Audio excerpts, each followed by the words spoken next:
Good morning, students. Welcome to my YouTube channel. Let's Cognize. Today, our topic of evaluation of English is toward an alternative system of language pedagogy. Today, हम discuss करेंगे alternative systems को. Last video में हमने discuss किया था the pedagogy of teaching English and it's fall outs. I hope आपको ये topic अच्छे से समझ आ गया होगा. सो हम नाउ स्टार्ट करते हैं. Next topic alternative system. We need to evolve alternative material that will be in tune with new perception, changing realities and post-colonial objectives. हमें किस चीज़ की ज़रूरत है? अल्टरनेटिव मटेरियल्स की. न्यू परसेप्शंस के साथ, चेंजिंग रियलिटीज़ के साथ और पोस्ट कॉलोनियल ऑब्जेक्टिव के साथ हमें अल्टरनेटिव मटेरियल की ज़रूरत है. A conventional English text book. Suppose करो एक इंग्लिश टेक्स्ट बुक है हमारे पास. For example may contain a number of essays. उसमें क्या है? नंबर ऑफ एसे है जो किसके द्वारा राइट किए गए हैं? इंग्लिश एसेइस्ट के द्वारा. A few short stories. उसमें कुछ टेक्स्ट बुक्स में कुछ स्टोरीज हैं. And one act play. एक एक्ट भी है, प्ले भी है. However the student may not need to study these pieces at all. एक स्टूडेंट को क्या है? इन सभी को पढ़ने की ज़रूरत नहीं है, इनकी स्टडी करने की ज़रूरत नहीं है. Since the entire testing system क्या है? जो पूरा टेस्टिंग सिस्टम है वो किस पर बेस्ड है? On the pattern of catechistic question answer that doesn't evaluate the reading abilities और language acquisition of the learner. Because उन्हें पढ़ने की ज़रूरत क्यों नहीं है? क्योंकि ये जो पूरा टेस्टिंग सिस्टम है ये किसके पैटर्न पर बेस्ड होता है? क्वेश्चन आंसर के पैटर्न पर. इसमें क्या है? रीडिंग एबिलिटीज़ और लैंग्वेज एक्वाइजेशन है जो लर्नर की, उस पर डिपेंड नहीं करता. But a simple correspondence between the asked and the answer. इसमें जो कोरेस्पोंडेंस होती है वो किनके बीच होती है? मीन्स टू से क्वेश्चन पूछा जाता है और उसका आंसर देना होता है. मीन्स टू से ये रीडिंग एबिलिटी और लैंग्वेज एक्वाइजेशन पर डिपेंड नहीं करता. Thus, all that a student required to do is to memorize the answer. तो सभी स्टूडेंट्स के लिए ज़रूरी क्या है? सिर्फ आंसर को याद करना. हर टीचर डिक्टेट टू हिम. जो उनके टीचर ने उनको पढ़ाया है क्लास में और उन्होंने क्या करना है? Reproduce them in the examination. जो उनके टीचर द्वारा उन्हें पढ़ाया गया है उन्होंने उनको सिर्फ रिप्रोड्यूस करना है एग्जामिनेशन में. Without ever really reading a single line of peace include in her syllabus. क्या है? बिना पढ़े एक भी लाइन उनके सिलेबस की उन्होंने सिर्फ क्या किया है? जो टीचर ने उन्हें डिक्टेट किया है उसे एग्जामिनेशन हॉल में उन्होंने रिप्रोड्यूस किया है. One of the major reason why this occur in the treatment of the student as a passive listener. इसका मेन रीज़न क्या है कि ये जो अकर हो रहा है किस तरह हो रहा है कि स्टूडेंट है वो एक्टिव लिसनर नहीं है. वो किस में काउंट हो रहा है? पैसिव लिसनर में. क्योंकि वो ना तो अच्छे से रीडिंग एबिलिटी ना ही उसकी चेक की जाती है और ना ही लैंग्वेज एक्वाइजिशन को. सिर्फ क्या है? क्रैमिंग चल रही है. जो टीचर ने डिक्टेट किया उसे स्टूडेंट ने रिप्रोड्यूस कर दिया. खुद की एबिलिटी, खुद के स्किल्स को नहीं काउंट किया जा रहा है. आई होप आपको ये सिस्टम अच्छे से समझ आ गया. First paragraph. Now we start second paragraph. The conventional prose and poetry anthologies necessary elevate the teacher to the position of a performer. ये जो प्रोस एंड पोइट्री एंथोलॉजीज है इसमें क्या है? टीचर को किस पोजीशन पर रखा गया है? परफॉर्मर की. और reduce the student to the level of a receiver। इसमें जो टीचर की पोजीशन है उसे तो बढ़ाया गया है एज अ परफॉर्मर, और स्टूडेंट को रिसीवर के लेवल से कम किया गया है। The student is expected to receive the right answer. Student से क्या एक्सपेक्ट किया गया है? Right answer, memorise and reproduce them. मतलब स्टूडेंट का क्या काम है? सिर्फ सही आंसर देखना, उसे याद करना और उसे रिप्रोड्यूस करना। Using whatever method she can adopt during the examination, means to say examination में वो किसी भी तरीके से बस उसने यही चीज़ें करनी होती है, आंसर देखना, मेमोराइज करना और उसे रिप्रोड्यूस कर देना एग्जामिनेशन हॉल में जाके। दिस सिस्टम प्रमोट, ये सिस्टम क्या है? ना तो क्रिटिकल थिंकिंग को प्रमोट कर रहा है और ना ही ओरिजिनल राइटिंग को।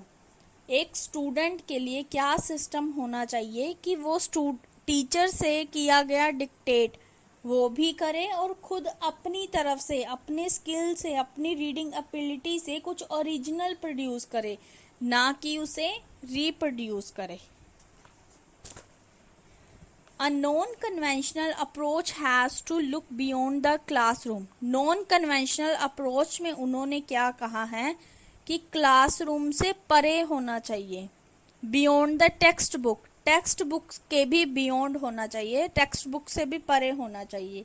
एंड बियॉन्ड द एग्जामिनेशन, और एग्जामिनेशन से भी परे किसके बेस पर होना चाहिए? अपनी खुद की रीडिंग स्किल्स पर, रीडिंग एबिलिटी पर, हुनर पर। बेस्ड ऑन प्रेस्क्राइब्ड बुक्स, इसके बेस पर, बुक्स के बेस पर भी नहीं होना चाहिए। Ideally only skills and abilities should be specified without the perception of any text. क्या है? स्किल्स एंड एबिलिटीज को स्पेसिफाई करना चाहिए, खुद की स्किल्स एंड एबिलिटीज़ को, ना कि टीचर द्वारा डिक्टेट किए गए और स्पेसिफिक बुक में जो लिखा गया है या कोई प्रेस्क्राइब्ड बुक है उसको ही रिप्रोड्यूस नहीं करना चाहिए। Unfortunately teacher and student are now so used to the idea of the prescribed text book that they would not know what to do in a class without a textbook। दुर्भाग्यवश क्या है, जो teacher and student है वो किसको use कर रहे हैं? टेक्स्ट बुक को। वो ये नहीं जानते कि उन्होंने टेक्स्ट बुक के बिना क्लासरूम में क्या करना है।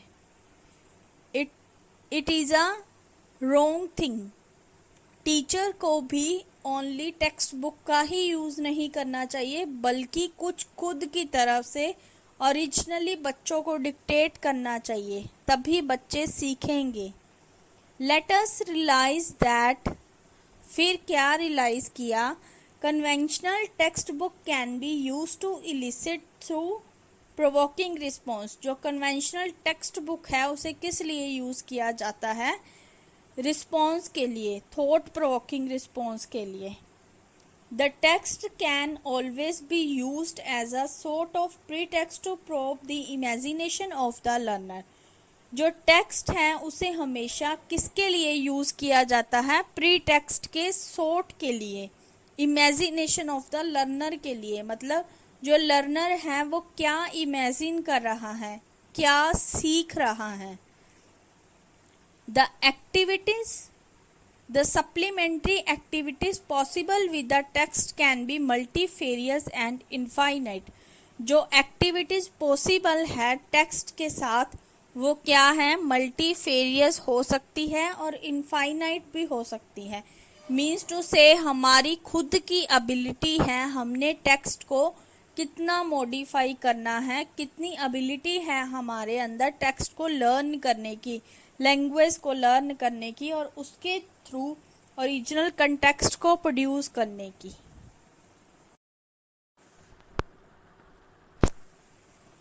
The activities should be designed in a manner that they encourage the student to read intelligibly, respond critically and write creatively। to use the language in a situation other than ones in which it was learned। क्या कहा है उन्होंने कि activities को इस तरह से design किया जाए कि जिससे स्टूडेंट्स को प्रोत्साहन मिले, इनकरेज मिले कि उनकी जो खुद की रीडिंग इंटेलिजेंटली है उससे इनकरेज मिले, खुद रिस्पॉन्ड करना किसी को क्रिटिकली, वो अच्छे से उनमें इतनी एबिलिटी होना चाहिए कि वो रिस्पॉन्ड कर सकें। एंड राइट क्रिएटिवली, और अच्छे से एक क्रिएटिव मैनर में राइट कर सके, लैंग्वेज को यूज़ करके। ये नहीं कि उससे ही रिप्रोड्यूस करना जो उन्होंने सीखा है, जो लर्न किया है उन्होंने। नेक्स्ट पैराग्राफ है हमारा। For instance, in an experiment conducted in an autonomous college, the students were asked to respond to a modern fable by James Thurber। क्या है, एक एक्सपेरिमेंट कंडक्ट किया गया है कॉलेज में जिसमें स्टूडेंट्स को पूछा गया है जेम्स थर्बर द्वारा भी किस तरह रिस्पॉन्ड करना है। उसे किसके साथ कंपेयर किया गया है? The little girl and the wolf were at the end of the short text। And में क्या लिखा गया है शॉर्ट टेक्स्ट में? The little girl and the wolf were। The writer states the moral। Writer ने इसकी मोरल क्या बताई है? It is not so easy to fool little girls nowadays as it used to be।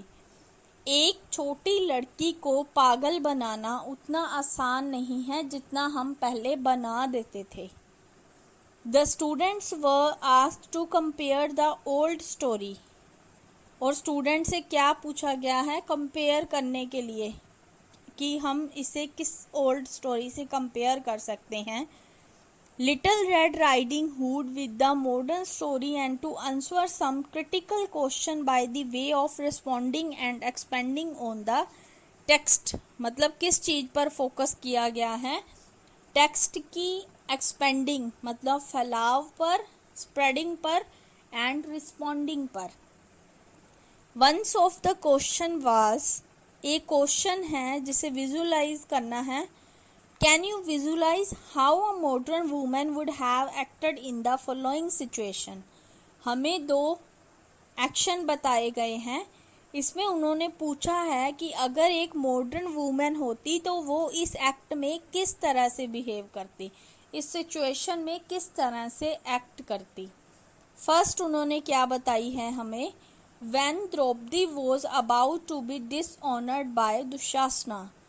जब द्रौपदी को dishonoured किया गया था दुशासना द्वारा, तब एक मॉडर्न वूमेन क्या करती अगर वो द्रौपदी की जगह पे होती पहले की। इसीलिए उन्होंने कंपेयर किया है कि एक छोटी लड़की को पागल बनाना उतना आसान नहीं है जितना हम पहले बना देते थे। सेकेंड स्टेटमेंट उन्होंने दी है, when Rama asked Sita to enter the fire. जब राम ने सीता को अग्नि परीक्षा देने के लिए कहा था, अगर एक मॉडर्न वूमेन होती तो वो क्या करती। ये दोनों स्टेटमेंट्स को उन्होंने कंपेयर किया है the little girl and the wolf where से। और it is not easy to fool little girls nowadays as it use to be. Such awareness raising question not only help the student relate an alien text। इसमें उन्होंने क्या कहा है? इनके questions prepare करने हैं। ये जो अवेयरनेस है इससे स्टूडेंट्स की ओनली एलियन टेक्स्ट की हेल्प ही नहीं होगी, बल्कि वो क्या है, हेल्प होएगी कंटेक्स्ट को वो अच्छे से समझेंगे और उनकी सिचुएशन को समझेंगे, इम्प्लीकेशंस को समझेंगे।